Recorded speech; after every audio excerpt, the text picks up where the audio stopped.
बिस्मिल्लाहिर्रहमानिर्रहीम, अस्सलाम वालेकुम जी। मैं नजमुल हसन बाजवा हूँ। आज 2 फरवरी है और इतवार का दिन है। नाज़रीन किराम, कल रात एक नोटिफिकेशन जारी हुआ और उस नोटिफिकेशन के बारे में बहरहाल पहले से अंदाजा था कि इस तरह की ड्रामेबाजी करने की कोशिश की जाएगी, लेकिन पाकिस्तान पीपल्स पार्टी से आखिरी तवक्कुआत होती है ना, जो जिन्हें पता होता है कि हमारी ये तवक्कुआत झूठी निकलेंगी, लेकिन फिर भी कुछ लोगों के लिए आप दिल के अंदर ख्वाहिश रखते हैं कि शायद ऐसा सच हो जाए। कुछ इसी तरह की ख्वाहिशात पाकिस्तान पीपल्स पार्टी के साथ थी कि शायद ये आइन कानून, शायद ये कॉन्स्टिट्यूशन के साथ खड़े हो जाएं, शायद किसी यानी किसी किसी लम्हे किसी मौके के ऊपर सच्चाई के साथ खड़े नजर आए। लेकिन इन्होंने एन अब उस तवक्को पे पूरा उतरते हुए, जो तवक्कुआत इनसे हैं उसके ऊपर पूरा उतरते हुए, नाज़रीन किराम आमरीयत के साथ खड़े होने का फैसला किया। 3 नए जजेस को इस्लामाबाद हाई कोर्ट तैनात करने का नोटिफिकेशन जारी कर दिया गया। अब मुझे यह लगता है कि नाज़रीन किराम ये एक बहुत बड़ा भंड मार दिया गया है और उसके जो कॉन्सिक्वेंसेस हैं वो कल रात से ही आना शुरू हो चुके हैं। पहली बात तो ये है, इस चीज को बुनियादी तौर पर समझिए कि जो जजेस इस्लामाबाद हाई कोर्ट के अंदर तैनात किए जा रहे हैं वो जजेस सुपर जूनियर जजेस हैं। मिसाल लीजिए कि 8 जून 2015 को तैनात होने वाले लाहौर हाई कोर्ट में 15वें नंबर पर मौजूद जस्टिस सरफराज डोगर, जो कि यहां पर चीफ जस्टिस बनेंगे इस्लामाबाद हाई कोर्ट में आकर, 14 अप्रैल 2023 को तैनात होने वाले सिंध हाई कोर्ट में 26वें नंबर पर मौजूद जज जस्टिस हादिम हुसैन सुमरो, और 20 जनवरी रिसेंटली, अभी ये 8-10 दिन पहले 20 जनवरी 2025 को तैनात होने वाले बलूचिस्तान हाई कोर्ट में 12वें नंबर पर मौजूद एडिशनल, मुस्तकिल भी नहीं, एडिशनल जस्टिस मोहम्मद आसिफ को इस्लामाबाद हाई कोर्ट में लाया जा रहा है। अब ये देखिए, ये एक बहुत बड़ी कानूनी लड़ाई भी नहीं कहना चाहिए बल्कि जंग कहना चाहिए, शुरू होने जा रही है। मैंने आपको बताया कि गेम रात से शुरू हो चुकी है, लेकिन किस बुनियाद पे शुरू हो चुकी है वो मैं जरा बुनियाद आपको बता दूं। देखिए नाज़रीन किराम, ये जो सारा कुछ किया जा रहा है और जो जजेस को लाकर यहां पर बिठाया जा रहा है और जो चीफ जस्टिस बनाने की तैयारी की जा रही है एक यानी कि डिफरेंट कोर्ट से आए हुए जज को, ये सब कुछ गैर आईनी है। उसकी वजह मैं आपको बताता हूं। जब 26वीं आईनी तरमीम आई ना, तो 26वीं आईनी तरमीम के अंदर एक शिक डाली गई थी और वो शिक ये थी कि जब किसी भी दूसरी हाई कोर्ट से जज ट्रांसफर होगा किसी और कोर्ट के अंदर, तो जज की सीनियरिटी उसी कोर्ट से तस्वुर होगी जिस कोर्ट से वो आ रहा होगा। बात को समझिएगा, अगर जज लाहौर हाई कोर्ट से ट्रांसफर हो रहा है मिसाल के तौर पर इस्लामाबाद हाई कोर्ट में, तो उसकी सीनियरिटी देखी जाएगी कि किस दिन से वो लाहौर हाई कोर्ट में उसने हल्फ उठाया, उस दिन से, ना कि जिस दिन से वो इस्लामाबाद हाई कोर्ट में ट्रांसफर हुआ उस दिन से। यानी इसका मतलब ये हुआ, जो चीज ये अप्रूव करवाने की कोशिश कर रहे थे, ऑब्वियसली आइन में ये पहले चीज नहीं थी। ऑब्वियसली आइन तो ये समझता था कि जिस दिन आपने हल्फ लिया जिस कोर्ट में, उस दिन से आपकी जो है वो सीनियरिटी तस्वर की जाएगी।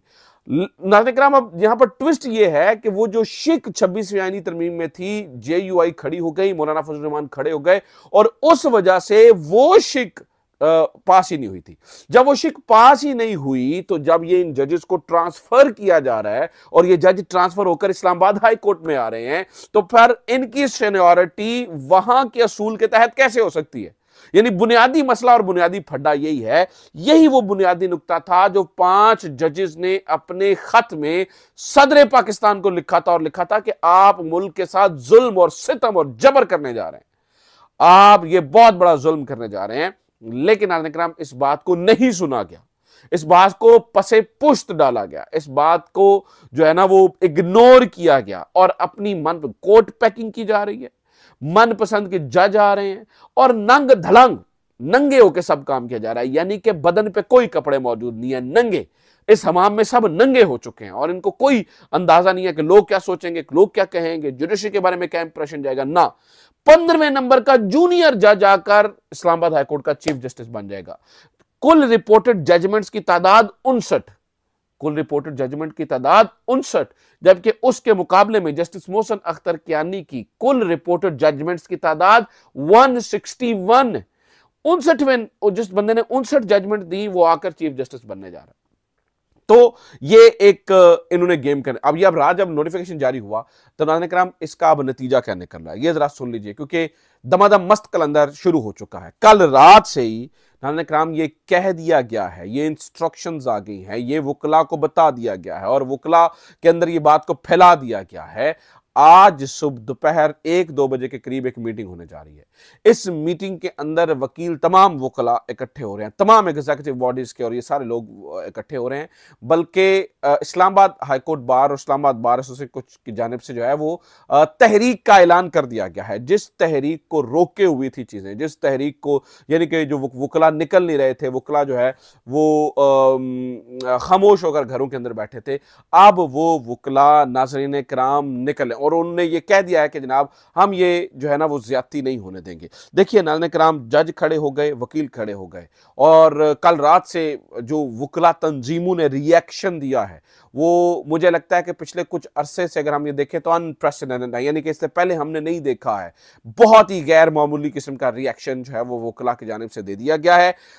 डोगर साहब के लिए, वो जो डोगर से मुझे ज़हन में याद वही आ गया, डोगर कोर्ट बनाने की कोशिश है इस्लामाबाद, यानी कि कल रात सकूते अदलिया हुआ, कल रात अदलिया को फतह करने की कोशिश की गई, कल रात इंसाफ के तकाजों को तोड़ मरोड़ दिया गया, कल रात इंसाफ की मूर्ति के गले के अंदर ना इंसाफी की जंजीर डाल दी गई और अब उसको पावर कॉरिडोर्स की गली गली में घसीटने की तैयारी हो रही है। लेकिन इंसाफ पसंद काले कोट वाले नाज़रीन किराम इसके ऊपर खड़े हो चुके हैं। और मैं आपको बता दूं, मुझे पूरी उम्मीद है कि ये डोगर कोर्ट पैकिंग नहीं होने देंगे और Dogar court Islamabad high court को नहीं बनने देंगे ये जजेस और ये वकला जो इस वक्त जिस तरह से ये तंजीमें खड़ी हो गई हैं। और मैं आपको बताऊं कि अगर ये करने जा रहे हैं तो ये इमरान खान, अगर ये बना देते हैं डोगर को चीफ जस्टिस, तो ये इमरान खान के ऊपर एहसान करेंगे। नंबर 1, इन कोर्ट्स की क्रेडिबिलिटी ओवरऑल दुनिया भर में खत्म हो जाएगी। पता चल जाएगा, दुनिया वाजे कर देगी। अब ये कहते हैं ना जी अदालतों ने सजाएं दी हैं, जी अदालतों ने सजाएं दी हैं, वो कहानी खत्म हो जाएगी, क्योंकि अदालत, जिस तरह की अदालत आप लेके आ रहे हैं वो दुनिया भर में सबके सामने है। और दूसरा नाज़रीन किराम, इससे दूसरा असर ये होगा कि सबको पता चल जाएगा कि जो पहले भी सजाएं हुई हैं वो झूठी हैं, उनके पीछे से डोरियां हिलाई जा रही हैं। तो इमरान खान तो सुरखरू होगा, उसने आमिर फारूक का मुकाबला कर लिया, तो आमिर फारूक की जगह को नया बंदा आ रहा तो क्या फर्क पड़ता है भाई? आमिर फारूक भी तो सेम ही डिसीजंस कर रहे थे ना, आमिर फारूक की जगह नया बंदा आ रहा है तो क्या फर्क पड़ता है? इसी तरह से आप देखिए कि एक जज 10 दिन पहले तैनात हुआ है, उस 10 दिन बाद उन्हें याद है, ओए नहीं तो गलत थान ला बैठे हैं, इन तो फटाफट इस्लामाबाद पे जो है तो साढ़े को गलती नाल इत्थे आ गए। सो देखिए इस तरह का नंग धलंग सिस्टम हमने माजी में देखा ही नहीं है। इसी के ऊपर नाज़रीन किराम पाकिस्तान तहरीक इंसाफ ने हिकमत अमली अपना ली है। पाकिस्तान तहरीक इंसाफ इसके खिलाफ पहला रिस्पॉन्स देने जा रही है 8 जनवरी को पहला रिस्पॉन्स जारी कर दिया जाएगा और इसके लिए भरपूर तैयारियां जो हैं वो नाज़रीन किराम मुकम्मल कर ली गई हैं। मीनवाइल नाज़रीन किराम, सोने पे सुहागा ये होता है कि इंटरनेशनल मुकदमा पाकिस्तान तहरीक इंसाफ बड़े लेवल पर लड़ने का फैसला कर चुकी है। इसलिए मैंने एक दफ़ा आपको पहले भी खबर दी थी कि जुल्फी बुखारी के ऊपर नज़र रखिएगा। जुल्फी बुखारी साहब को जो है वो मुख्तलिफ जगहों के ऊपर कम्युनिकेट करने की कोशिश की गई है। मेरी ज़ाती मालूमात में है कि उनको ऑन बोर्ड लेने की कोशिश की गई है। तो मैंने कहा देखना है जुल्फी बुखारी क्या करते हैं। जुल्फी बुखारी खड़े रहे, जुल्फी बुखारी ने उनकी तरफ डंडी मारने की कोशिश नहीं की और अब नाज़रीन किराम नामालूम अफराद की जानिब से हमें बेतुके मुकदमा जो है वो जुल्फी बुखारी के ऊपर जो है वो लगाए जा रहे हैं, जो कि बड़ी ही अफसोसनाक बात है, बड़ी ही अजीबोगरीब बात है। वैसे इमरान खान साहब का भी ट्वीट आ चुका है। इमरान खान साहब क्या कह रहे हैं ज़रा इस बात को सुन लीजिए। इमरान खान ने नाज़रीन किराम पूरी प्रॉपर एक ट्वीट की है और उन्होंने दूध का दूध और पानी का पानी कर दिया है। वो क्या कह रहे हैं? उन्होंने कहा जी 8 फरवरी को आपके मैंडेट को चुराया गया, लिहाजा इस रोज को बतौर यौम स्याह मनाने के लिए आप सबको निकलना होगा।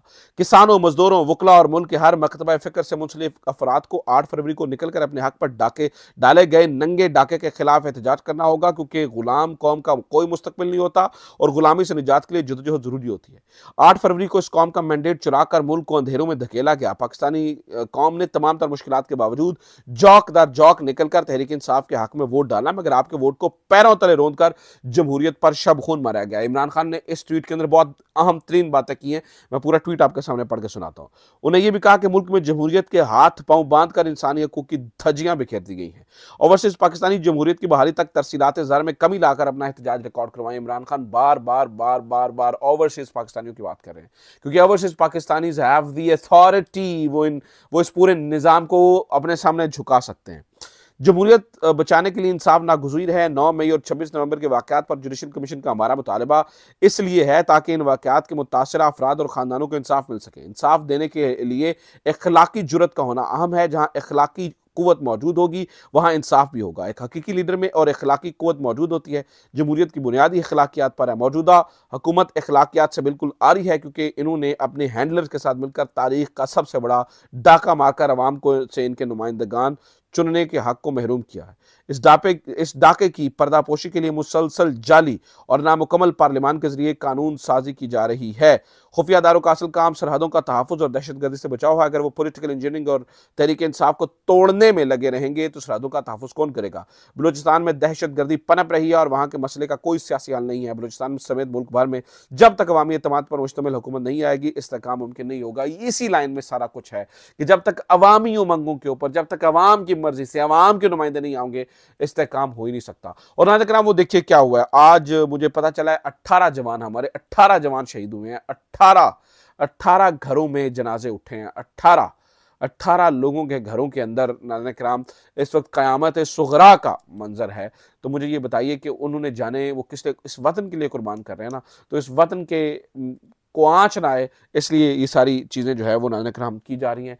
इसलिए ये मामलात को में थोड़ा सा ये है कि ठहराव लाने की कोशिश की जा रही है। इमरान खान साहब का आज का मैसेज भी देखिए, वो नरम मैसेज है। उन्होंने कोई आर्मी चीफ के बारे में बात नहीं की और यानी कि वो आपको पता है हर मौके पर करते हैं, तो उन्होंने ठंडे तरीके से बातचीत की है, मामलात को समझा है और चीज़ों को उस तरह से करा। ये जजेस जिस तरह से लाने की कोशिश कर रहे हैं ये एक बहुत बड़ा सेटअप होगा। नाज़रीन किराम हो सकता है ये जो काम करने की कोशिश कर रहे हैं ये वकला को ऐसा जगा दे कि इनके जो इतने बरसों से ये सोए हुए हैं ना, इनकी नींद खत्म हो जाए और ये अपनी जो है ना वो डिपार्टमेंट की गैरत के लिए इकट्ठे हो जाए।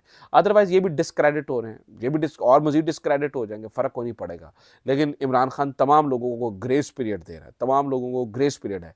देखते हैं इसके ऊपर क्या होता है। अपना ख्याल रखिए। खुदा हाफ़िज़। पाकिस्तान जिंदाबाद।